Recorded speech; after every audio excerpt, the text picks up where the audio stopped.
नमस्कार। खबर उत्तराखंड में आप सभी का स्वागत है। मैं हूं आपके साथ गरिमा वाजपेयी। खबरों में आगे बढ़ेंगे उससे पहले एक नजर आज की हेडलाइंस पर डालते हैं। पूरे राज्य के सम्मान के साथ किया जाएगा अजीत पवार का अंतिम संस्कार, सुरक्षा के कड़े इंतजाम।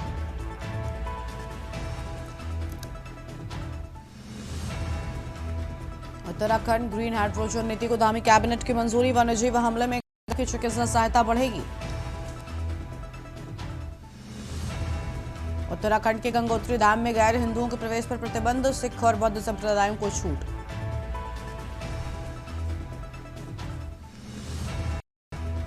उत्तराखंड में जल्द बनेगी नई आवास नीति, शहरों और धामों की धारण क्षमता पर जल्द शुरू होगा काम।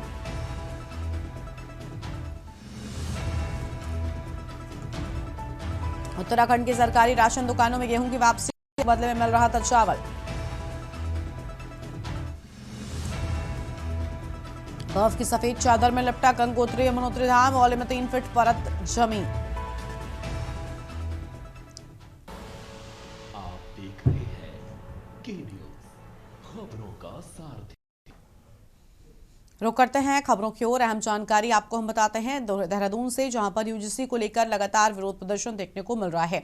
और इसी क्रम में देहरादून में स्वराज सेवा दल के द्वारा आपको बता दें कि यूजीसी की नई नीतियों के विरोध में जोरदार प्रदर्शन किया गया। प्रदर्शनकारियों ने केंद्र की बीजेपी सरकार के खिलाफ नारेबाजी करते हुए पुतला दहन किया। यूजीसी के माध्यम से लागू किए जा रहे नियमों को वापस लेने की मांग भी की है।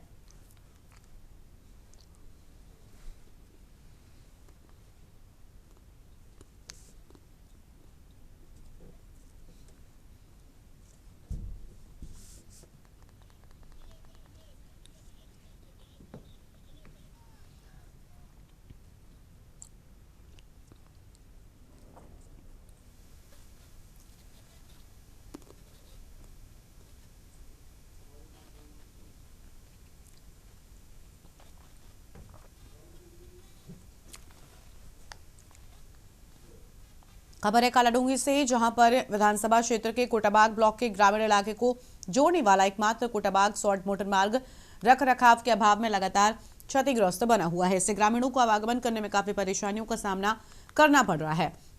आपको बता दें कि कोटाबाग ही एकमात्र दूरस्थ ग्रामीण क्षेत्रों के लिए लाइफलाइन है, जहां आसपास बड़े क्षेत्र में आबाद गांव के लोग शिक्षा व स्वास्थ्य सुविधाओं सहित दैनिक उपयोग की वस्तुएं खरीदने पहुंचते हैं। सड़क दुर्दशा से दूरस्थ गांव के बाशिंदों को सबसे ज्यादा कठिनाइयों का सामना करना पड़ता है।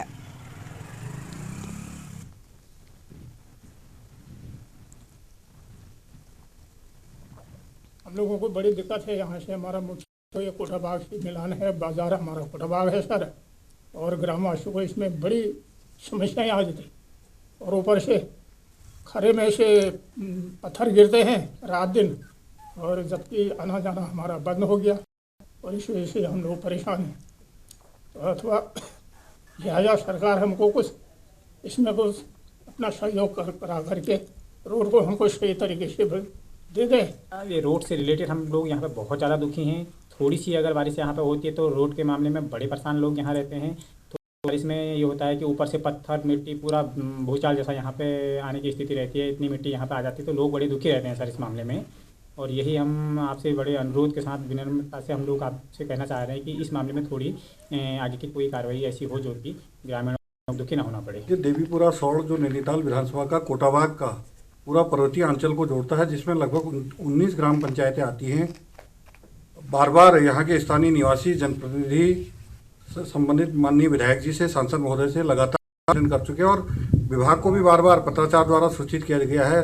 लोगों ने अपनी समाचार पत्रों के माध्यम से भी अपनी बातें रखी हैं, लेकिन आज स्थिति ये है कि पूरे पहाड़ को जोड़ने वाला सौड़ देवीपुरा मोटर मार्ग जगह जगह पर क्षतिग्रस्त है। वहाँ बहुत बड़ी हमारे यहाँ पहाड़ में विडम्बना हो गई है विकास की।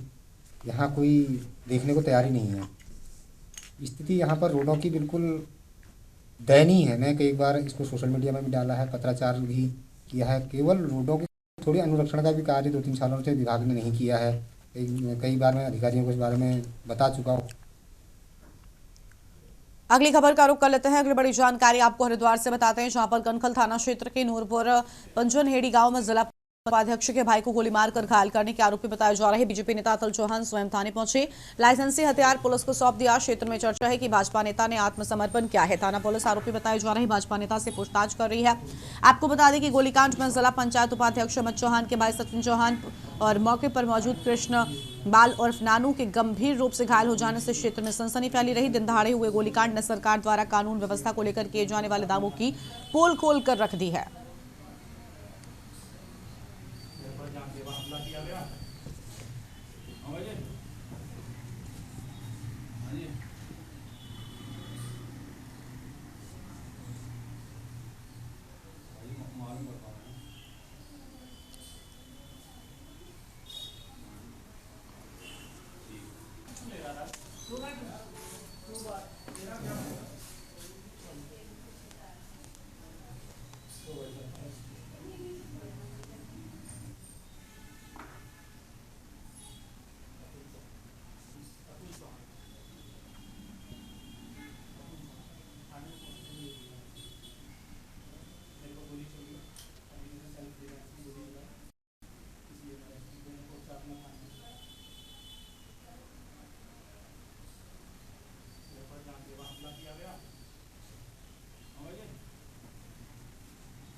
अगली खबर आपको हम नैनीताल से बताते हैं, जहां पर भीमताल में पहली बार एक महिला नाविक पर्यटकों की झील की सैर करा रही है। चप्पू वाली नाव से झील में घूमते पर्यटक न सिर्फ इस अनुभव का आनंद ले रहे हैं, बल्कि महिला सशक्तिकरण के प्रयासों की सराहना भी कर रहे हैं। अब तक महिला को टैक्सी, टेम्पो व रिक्शा चलाने के साथ बस कंडक्टर आदि की भूमिकाओं में भी आम लोगों ने देखा था, लेकिन भीमताल पहुंचने वाले पर्यटक एक महिला को नौकायान का आत्मनिर्भरता का जरिया बनाए हुए देख स्वयं को उसकी सराहना करने से नहीं रोक पा रहे हैं।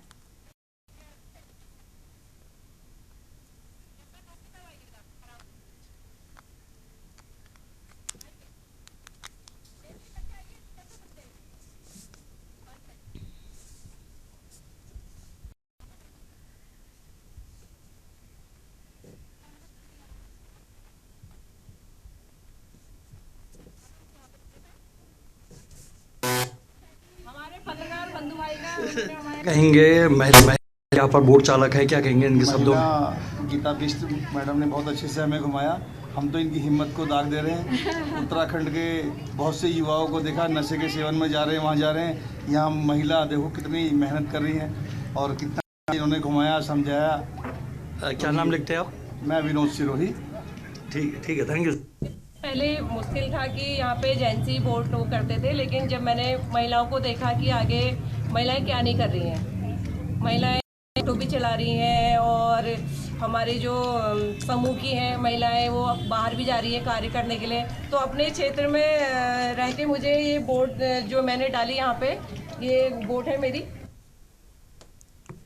अगली खबर का रुख करते हैं। अगली बड़ी जानकारी आपको हम लक्सर से बताते हैं, जहां पर उत्तराखंड किसान मोर्चा ने किसान समस्याओं को लेकर तहसील मुख्यालय पर धरना देकर विरोध प्रदर्शन किया। मोर्चा अध्यक्ष गुलशन रोड ने हरिद्वार के साथ सौतेला व्यवहार किए जाने का आरोप लगाया। कहा कि छोड़कर अन्य सभी इलाकों के बाशिंदों को मूल निवास प्रमाण पत्र दिया जाता है, जबकि हरिद्वार के लोगों को स्थायी निवास प्रमाण पत्र जारी किया जाता है। इस भेदभाव को समाप्त करने की सरकार को सलाह देते हुए कहा कि उत्तर प्रदेश की तर्ज पर उत्तराखंड के किसानों को नलकूप संबंधी बिजली बिल माफ किए जाएं।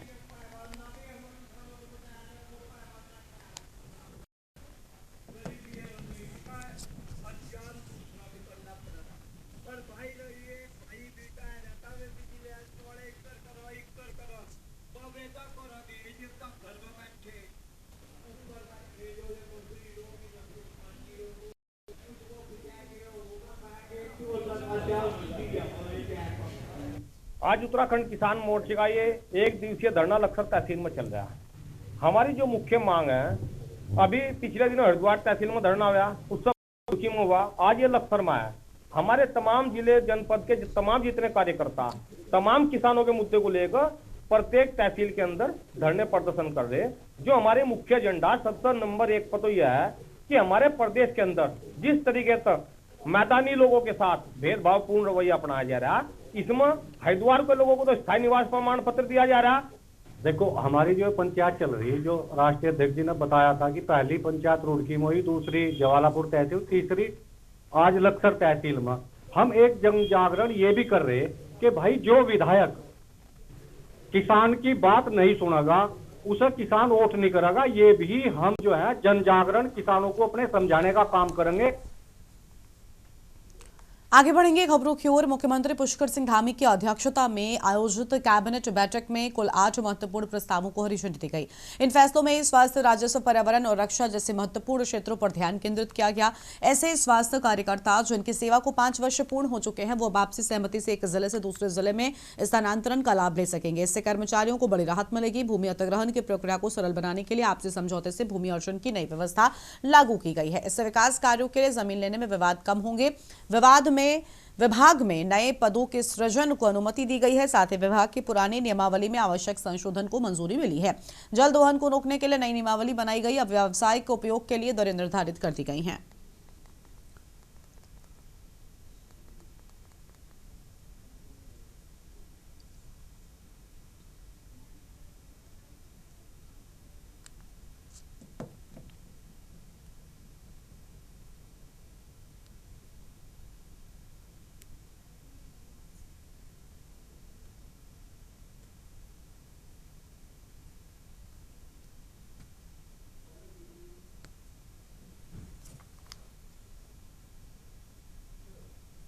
आगे बढ़ते हैं खबरों की ओर। खबर है कोटद्वार से, जहां पर लैंसडाउन तहसील के बरसवार गांव में 2 साल की मासूम बच्ची को निवाला बनाने वाला गुलदार पकड़ तो लिया गया, लेकिन इसके बावजूद स्थानीय ग्रामीणों में गुलदार की दहशत बरकरार नजर आ रही है। पीड़ित परिवार ने गांव से पलायन का फैसला लिया है। हालांकि एहतियात के तौर पर वन विभाग ने बरसवार गांव के आसपास गुलदार के मूवमेंट पर नजर रखने के लिए जगह जगह ट्रैकिंग कैमरे लगा रखे हैं। लगभग हर पहाड़ी जो यहाँ उत्तराखंड में रहने वाला वो गांव छोड़ने को मजबूर है, क्या करें। बच्चे अच्छे खासे कोटद्वार रहते थे, घर में लेके आए कि चलो अपने घर में रहेंगे, अपने गांव में रहेंगे। यहाँ तो उल्टा हो गया, लेने के देने पड़ गए। तो गांव में कब कब दिखते हैं ये गुलदार वगैरह जो रहते हैं? सर ये तो नॉर्मल सी बात है। हाँ। दिखते रहते हैं दूसरे तीसरे दिन। हाँ। जी। तो 100 साढ़े 7 का टाइम रहा होगा कि यहाँ पे बरामदे में मेरी पोती, मेरी वाइफ थी, वहाँ पे बहू थी मेरी। वो अचानक बाघ आया, उसने धक्का मारा, वो उठा के यहाँ ले गया नीचे। तब सब जनता का मैं वो काफ़ी सहयोग किया। जनता ने पूरा हल्ला गुल्ला करके चारों तरफ में घेर लिया। तो नीचे झाड़े में मेरी पोती मेरे गाँव को। वन विभाग ने एक ये तो पता नहीं कि मतलब वही गुलदार था क्या था। यहाँ तो गुलदार घूमते रहते हैं, किसकी बकरी ले जा रहे हैं, किसके गाय ले जा रहे हैं, किसका मतलब कुछ ना कुछ है। रोज़ की घटना है, रोज़ देखते रहते हैं लोग। घास के ले जाते हैं ना, घास लकड़ी, तो देखते रहते हैं। अभी वही गुलदार है, पक्का बोल नहीं सकते कब। अगली खबर ऋषिकेश से है, जहां पर DM7 बंसल देहरादून में गंगा नदी में गिर रहे सीवरेज और नालों का निरीक्षण किया। इस दौरान खामियां देखने पर उन्होंने संबंधित सभी विभागाध्यक्षों को फटकार लगाई है। डीएम ने एसडीएम ऋषिकेश के नेतृत्व में कमेटी गठित करते हुए जांच कर विस्तृत रिपोर्ट पेश करने के निर्देश दिए, जिससे रिपोर्ट शासन को उपलब्ध करा अग्रिम निर्देश प्राप्त किए जा सके। आपको बता दें कि मुख्यमंत्री पुष्कर सिंह धामी ने निर्देश पर शासन स्तर से अर्धकुंभ की तैयारियों को लेकर काफी गंभीरता दिखाई जा रही है। माना जा रहा है कि इसी के मद्देनजर जिलाधिकारी सजगता और सतर्कता बरतते हुए पहले से ही गंगा को निर्मल बनाए रखने के प्रति संवेदनशील हैं।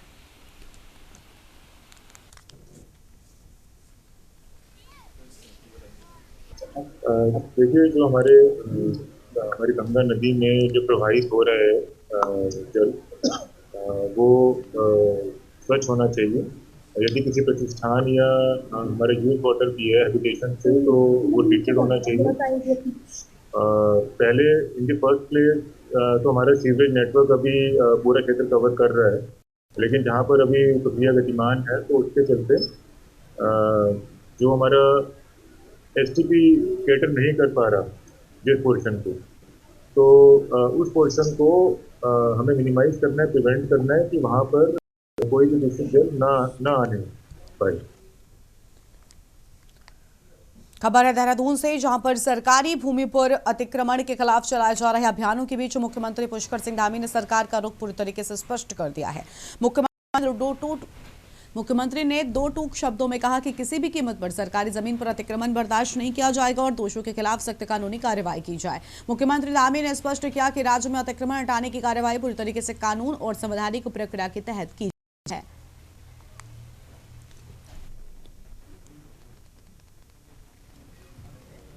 कानून के तहत सभी कार्रवाइयाँ हो रही हैं और कानून सबके लिए एक समान है। सभी को आकर अगर कहीं पर कोई अतिक्रमण, कोई किसी प्रकार की चीज़ें, तो सबको बताना चाहिए, बताएं, कानून को अपनी जानकारी दें, प्रशासन के लोगों को जानकारी दें। और हमने जो भी अतिक्रमण हटाने का जो अभियान किया है वो विधि के अनुसार किया है। भारत की जो व्यवस्था है, राज्य की जो व्यवस्था है, जो प्रशासनिक मशीनरी है, उसके अनुसार ही काम होते हैं। और कहीं पर भी जो है बिना विधि के और बिना किसी कानून के कोई काम अभी तक जो भी हटाने का हुआ है अतिक्रमण को नहीं किया गया है।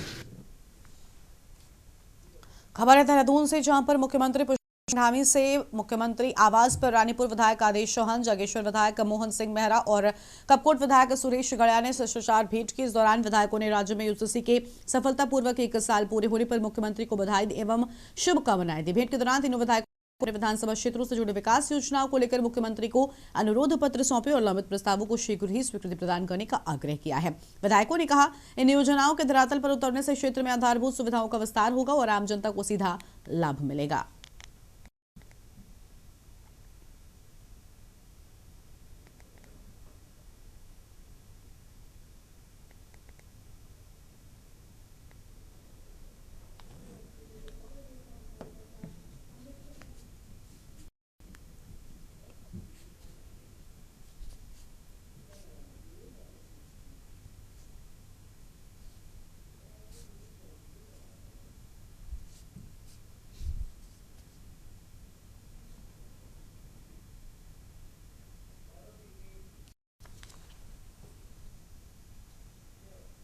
लक्सर, मिर्जापुर, सादात और सेठपुर गांव के ग्रामीणों के द्वारा महिला राशन डीलर की शिकायत के मामले में नया मोड़ आ गया है।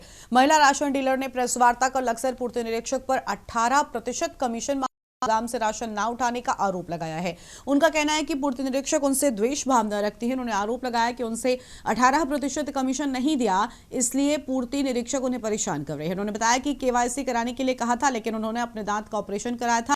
आरोप लगाया कि केवाईसी कराने के लिए प्राइवेट व्यक्ति बैठाया और 10 रुपए प्रति व्यक्ति लेकर उन्हें आधा पैसा देने का आरोप लगाया। उन्होंने कहा कि पूर्ति निरीक्षक उनसे दुकान हटाना चाहती हैं। आरोप लगाया कि बार बार ट्रांसफर यही कर दिया जाता है। उनका कहना है कि 4 गांव के प्रधान कह दे कि वो गलत हैं तो वो सजा दिलवाएंगे, वो लेने के लिए तैयार हैं। सर, पहले तो बबीता मैडम मेरे पीछे इसलिए पड़ रही कि मन्ना 18% कमीशन मांगा है इसने मुझसे, मेरे साथ, ठीक है जी। सब डीलरों से 18% कमीशन मांगते हैं। मैंने अब की बार खानपुर के लोगों को 2-4 को मैंने कहा मगर तुम मत दियो, हम डायरेक्ट अपने हिसाब से अपना वो करेंगे, हमने किसी को अपने कमीशन पर दे। उसके बाद इसने फिर उसको बोला कि जैसे ये ग्रामीणों की आपने बताई केवाईसी के इसमें बबीता मैडम ने बोला कि मैडम कि सुषमा मुझे ऑफिस बुलाएगा। ऑफिस बुलाने के बाद इन्होंने बोला कि सुषमा अगर तुम केवाईसी करा रहे, मैंने कहा सर मैं मैडम मेरे पास केवाईसी हो नहीं पाएगी क्योंकि मेरी तबीयत खराब थी, मैंने जाड़ की सर्जरी कराई। इस बुलेटिन में इतना ही। तमाम बड़ी खबरों के लिए आप देखते रहिए न्यूज़ इंडिया। नमस्कार।